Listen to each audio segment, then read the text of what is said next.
This week on The Healthy Skeptic. Listen to this statistic. This really got me when I read this. There was a 580% increased risk in brain atrophy in that area of memory of the brain, the hippocampi, than those who did not drink.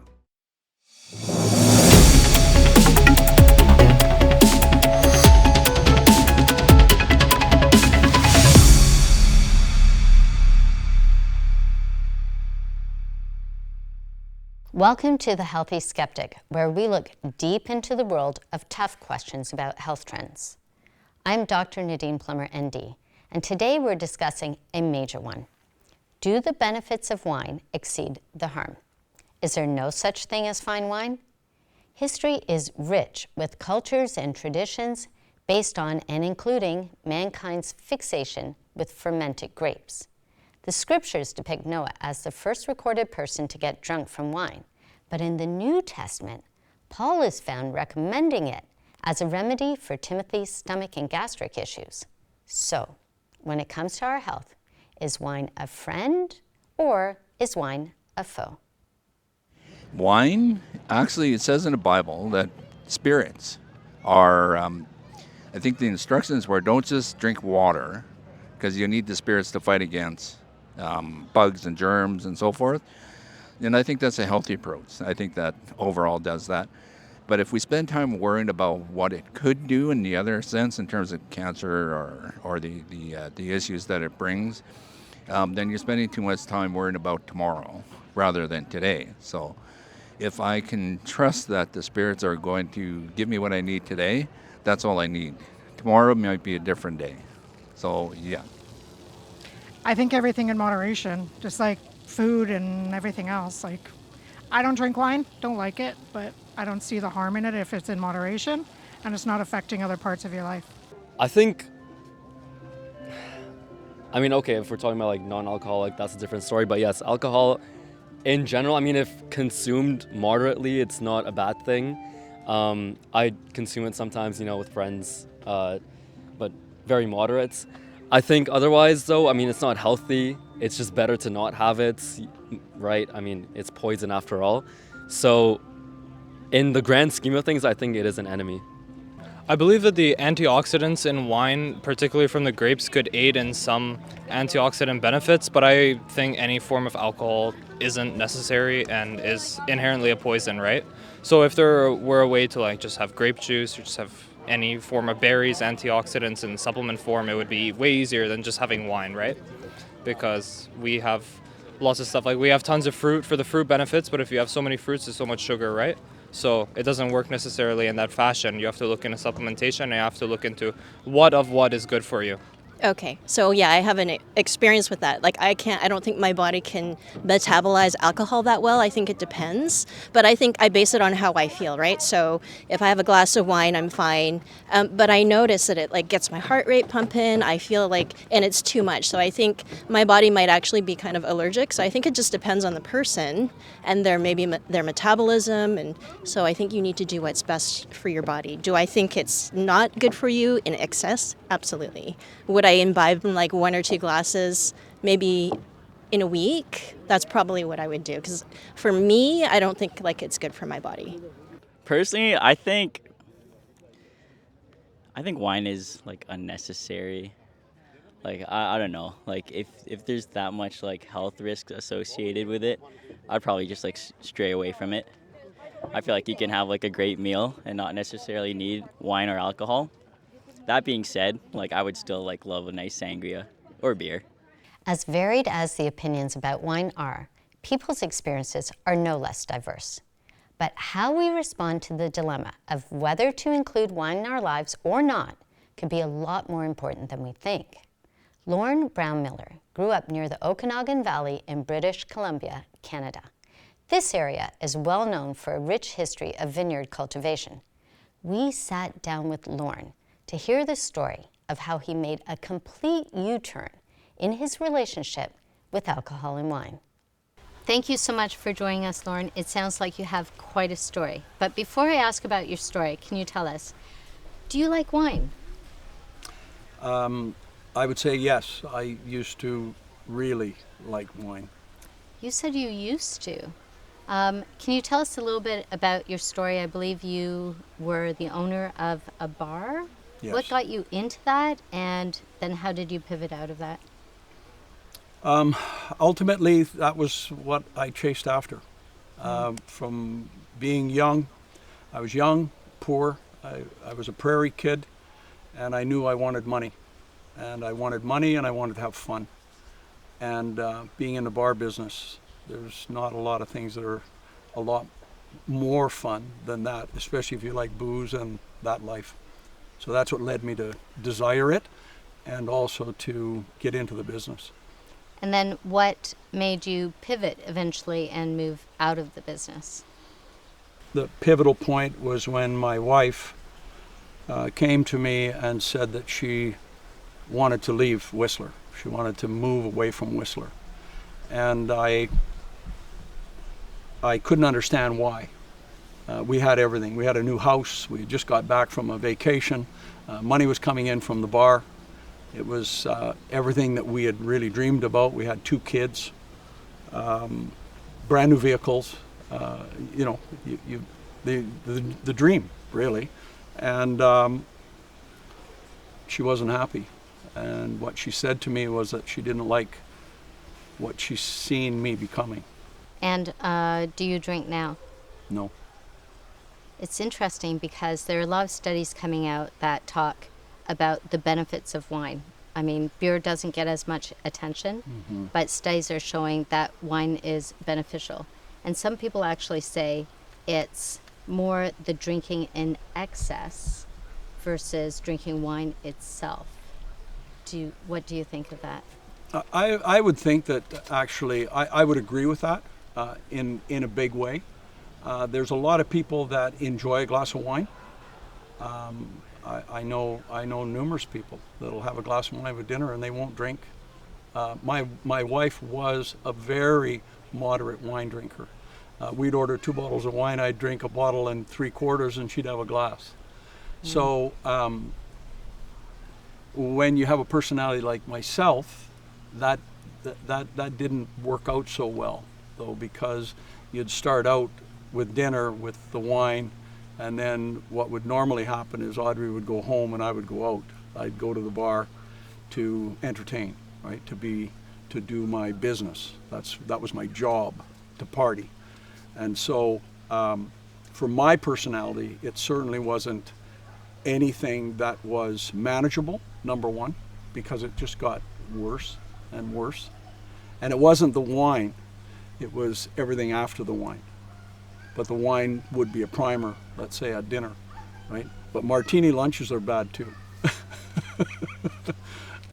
So we've heard the stories, but now it's time to get into the science. I sat down with clinical lifestyle specialist Wes Youngberg to take a deep dive on the real effects of wine consumption. Most people have heard about the antioxidants in wine and the amazing and health-providing compounds in wine, such as resveratrol, but what is not known, or as widely known, is that alcohol consumption increases cancer risk by 30%. So, should we drink in moderation, or is it best to avoid alcohol entirely? What is the perspective of a clinician? Dr. Youngberg, we have a controversy that has to be solved. There are so many studies that are talking about the beneficial effects of wine consumption. But on the other hand, there are studies that show and emphasize the deleterious effects of alcohol. Why is the science so divided on this? Well, you're right. There's actually a lot of information in the medical literature that suggests that there's various positive benefits of drinking alcohol. Okay, but you have to be a healthy skeptic about things like that, because whenever you see a study that says there is a benefit to something, we always need to ask the question, okay, let's just say, for argument's sake, that there is a benefit. Does that automatically mean that in total it's going to be good for you? And of course, that doesn't mean that, because you always have to ask the question, if there's a positive part of this, is there also a negative side of this? There's always pros and cons to everything that we do, and we need to make sure that the net effect is a positive effect. And so most of the epidemiologic studies that have looked at the relationship between, for instance, moderate alcohol consumption actually had a significant flaw in them, including all the Harvard studies and all the studies that suggest that moderate alcohol consumption is actually good for you, lowering your risk of diabetes and heart disease, etc. The flaw in the study was found many years later by other researchers who discovered that when they compared non-alcohol users to moderate drinkers, they were including in the non-alcohol users the fact that they were including past alcoholics who couldn't drink or else they would go back into alcoholism. They also included individuals that had chronic medical conditions that forbade them from drinking alcohol, or those who were taking medications that could not be mixed with alcohol without having serious medical complications from it. So when they removed those confounding variables from the study, they discovered that there was absolutely no benefit from even moderate drinking. Wow, I think you touched on some of the things that I wanted to ask about. Like some people cite the benefits of alcohol or even the benefits of wine. They might say it's high in antioxidants. They might say, as you just mentioned, it reduces type 2 diabetes. There are a few other benefits that are also taken into consideration. Some people say, well, the Bible even says a little bit of wine is good for the stomach. Or they'll say wine consumption is part of a good family outing, and wine consumption brings people together as part of a social setting. If we don't have the consumption of wine, then would we lose those good benefits? And what do you have to say about that idea that the Bible says maybe even a little bit of wine is good for the stomach? Well, there's always some truth in every statement, right? So yes, alcoholic beverages do bring people together. So do desserts. Does that mean that desserts are good for us? Why is it that we think that we can't get together and enjoy each other's company and appreciate family and extended family and other friendships without drinking alcohol? What is it about our emotional state of health that requires something to kind of give us that drug effect, create this inhibition before we can enjoy ourselves around people that we love? And I would argue that the best way to enjoy people that we love is to do that with a sound mind, with the clearest thinking possible. So that would be my argument there. But another way to look at this is we need to acknowledge that there are benefits. I tell that to my patients who smoke. They say, oh yeah, I'm smoking a pack of cigarettes a day. And so the first thing I do is I verify the value of smoking to them. They're shocked. Like, what? You mean I should keep smoking? I said, no, I didn't say that. I'm saying that there are benefits to smoking. They lower anxiety. If smoking didn't cause cancer, if smoking didn't have all the toxins that it brings with it, it would be an amazing medication in lowering anxiety and helping people who are bored feel better and helping people who feel angry calm down. It would be an amazing medicine. The problem is understanding the downside. That's the key. So for instance, if you went to a potluck and somebody brought a wonderful salad that was full of greens and colors and full of antioxidants and full of all kinds of other plant-based nutrients, okay, is that going to be healthy for you? And in general, the answer would be yes, very healthy. But what if the way they mixed the salad included salmonella poisoning? Now, is that salad healthy for you? Okay, well, the antioxidants in the salad are healthy for you, but the sum total of the effect of that salad is going to be very toxic to you. So we always have to ask the question, what's the catch here? What's the downside? It's really sad that people can have such an unhealthy diet that the only antioxidants they're getting of any adequacy are coming from wine or coming from coffee, for that matter. The same argument is used for coffee. It's a great source of antioxidants. Yes, it is. But is there a downside to that? Does it actually create adrenal fatigue, etc.? So once we look at the positive minus the negative and look at the net index of good or bad, that's what should be the main determining factor on whether it's good for us or not. When a patient comes to you and they do talk about the benefits, how do you have this conversation with them? There's no question. There's really no argument, and nobody is trying to say that there isn't a problem with some people who drink. We know that roughly 10% of everybody who even has ever one drink end up becoming problem drinkers. So that's like playing Russian roulette, where we got one bullet in the gun, and you're wondering, well, is that one bullet going to be there when I pull the trigger? That's to me not worth it. Just the fact that roughly 10% of people, when they drink, become problem drinkers or alcoholics, that should be cause for pause in of itself. Now, that is not a solid argument for those who are currently drinking, who are not, quote, problem drinkers, who are not alcoholics, who are able to have one or two drinks occasionally and not, quote, overdo it. So the argument there is different. Again, the question has to be, well, is there actually a downside to just having an occasional drink or having maybe a couple beers with friends watching a football game? When that's only happening maybe a couple times a week. Is there a downside to that occasional drinking a couple times a week or even less than that? And that's where we have to look at what the research says about that.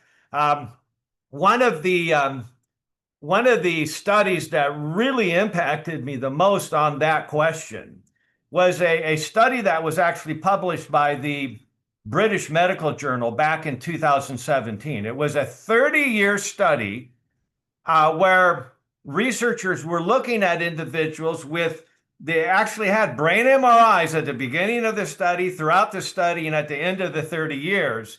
And what they found actually floored the researchers. Now, I always chuckle when I hear about the researchers not expecting the findings. I say, well, did you not do your research on the research you were going to do, right? Because I would have predicted this, but maybe they did not. And what they found is that there was the higher consumption of alcohol over that 30-year period was associated with an increased odds or increased risk of hippocampal atrophy. And the hippocampi are these two little seahorse-shaped portions of the brain, one on each side, each hemisphere of the brain, that's mostly responsible for consolidation of memory. And is something that gets really damaged in Alzheimer's disease. And so what? You're getting hippocampal atrophy when you use alcohol on a regular basis? And yes, that's what they found. This is the most definitive study to date was that 30-year study, and it was on a dose-dependent fashion. Now, to be more specific, they actually looked at two classes of individuals over that 30-year period. They looked at individuals who were drinking a little bit more than 1 to 2 drinks a day on average, okay, which would be considered by definition heavier drinking. Now, the average person who drinks would not consider that heavy drinking. In fact, they wouldn't consider heavy drinking until you've gotten way over 4 or 5 drinks in a given day, right? But medically speaking, if you're a woman and you drink more than 1 alcoholic beverage a day, which would be like 1 5-ounce glass of wine a day, that's actually heavy drinking. That's now not just moderate drinking anymore. It's now heavier. It's now not advisable even based on that norm. If you're a man, they're generally max that out at 2 drinks in any given day.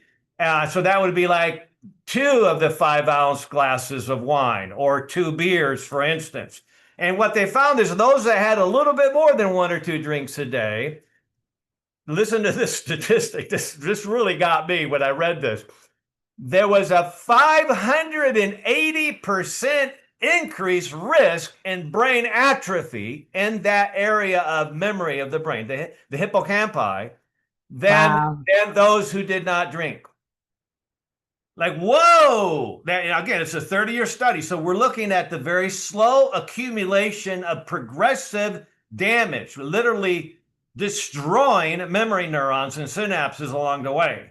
Now, what was even more important to me, because I've frequently taught college classes on secular campuses, that public school campuses, that where I would have debates on this very topic. We'll talk about that a little bit. So that we're looking at, well, is it better to just not drink at all, to avoid all alcohol, or is it actually better to have some drinks now and then, and maybe, moderate drinking, which is actually better for you, right? Because of the association with socialization and a good humor and enjoying being together, which is actually better for you. And what they found was this, is that those who limited themselves now to 1 drink a day for women and 2 drinks a day for men, they still had a 340% increased risk of having hippocampal atrophy. So when they got that brain MRI at the end of that 30-year period, they were more than 3 times as likely, in fact, more than 4 times as likely to have destruction of that part of the memory center of the brain than those who didn't drink. And so in the last story on this, I had a patient who came to see me because he was really struggling with word finding. He would be going like, that first visit I had with him, I specialize in helping people address Alzheimer's, lower their risk for any level of cognitive decline. And so he says, Doc, I'm really struggling. Yeah, I'm head of an engineering firm, super smart guy, smarter than me. And he says, I'm dealing with all these huge contracts and making decisions on these engineering decisions, and I'm frequently going and I'm thinking of a word. I can see the picture of that. It's like he's looking at like a pen, and he's trying to refer to the pen, and he's going like, the things you write with. And so, I actually was able to finish his sentence 10 times during that initial consult they had with him. And so he was really struggling with word fishing or word finding. So that's one of the early symptoms of actual hippocampal atrophy, of decline of your mental abilities. And yet he was still super smart and able to answer all kinds of complicated questions, but he would frequently run into, I can't think of that word, a simple word. And so we went through the whole program together, and he got to the point where after 6 months, he was only fishing for a word once in an hour. So it improved 90% in 6 months. And then something happened. He went on vacation with his wife, rented a beach house on the beach, and they had a week vacation together. They were just, no stress, no stress from work. He was just really enjoying himself, reading some books, just enjoying being in the sunshine, all these getting exercise, all these healthy things. And says within a couple days into his vacation, he started having problems with word fishing again. And it really troubled him. So how could this happen when I'm really relaxing and doing all these healthy behaviors? And so he came to me a couple of weeks later and said, man, this is really stressing me out. Your program isn't working for me anymore. And so my job is to figure out what was responsible. So he started going through the steps, all the different things that could be going on. And I was just quizzing him on how he was doing with the different strategies. And all of a sudden he had an epiphany, Dr. Plummer. He had an epiphany. He says, I know what it was. I go, what was it?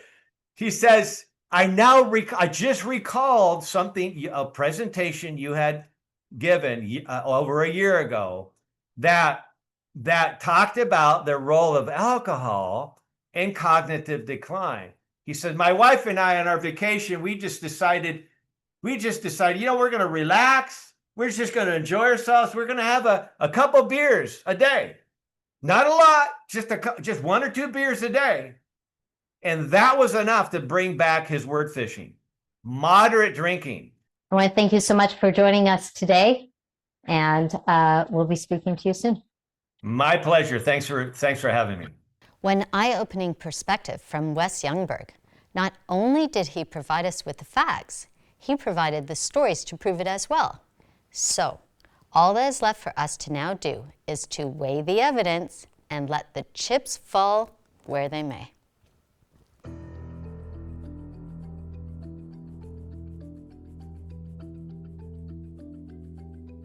Even in places like the Bible, it seems like opinions are divided when it comes to wine. But a closer look shows a thread of consistent principle weaved through the scriptures. The pure juice of grapes, which was called wine in the scriptures, was always a welcome addition to any festivity. But the fermented counterpart with the same name, wine, was generally avoided by the ancient Israelites.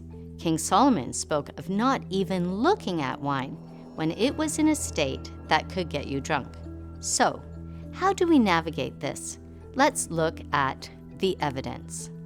Well, wine is rich in both antioxidants and beneficial compounds, like resveratrol. But all of those beneficial compounds in wine can be found in unfermented grape juice without the risks that are associated with alcohol. So why unnecessarily take that risk? Moderate wine drinking, which is defined as 1 to 4 drinks per week, was shown to have associations with reduced mortality risks. Alcohol consumption, though, even at low levels, is associated with an increased risk of many health conditions and several disorders with no safe threshold identified. These disorders include alcohol dependence, liver cirrhosis, and certain cancers. Finally, a 2023 study on health and cancer risks revealed that no safe level of alcohol consumption exists at all. Even low levels, meaning under 12.5 grams of alcohol per day, which is around 1 glass of wine, increases the risk of cancer, liver cirrhosis, and alcohol dependence, making abstention from alcohol the safest choice for our health. Well, based on the evidence, it looks like there is no such thing as fine wine unless it is non-alcoholic. Every sip we take will affect our liver and raise our cancer risk. According to the literature, the benefits of drinking wine are clearly outweighed by the dangers of drinking wine. However, cheers to those who plan on raising their grape juice glasses to get all the antioxidants and resveratrol.